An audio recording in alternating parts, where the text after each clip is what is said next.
Hello everyone, welcome to the channel. Today in this video, we will see how to create bet365 account. So let's begin. Open any of the web browser and search for bet365. You can simply use the app by installing it from the App Store, but here I'm using it through the web browser.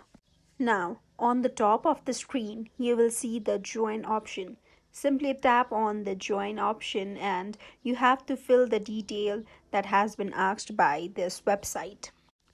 All you have to do is select the country you are currently living, your title, your first name, surname, your date of birth, your contact information, and so on.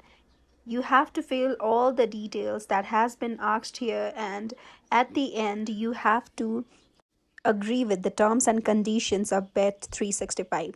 After you are done with all these steps, all you have to do is tap on the continue button and your new account will be created in the bet365.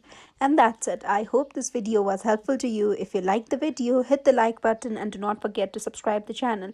In case of any queries or recommendations, feel free to reach out to us through the comment section. Thank you so much for watching the video. I'll see you in the next one.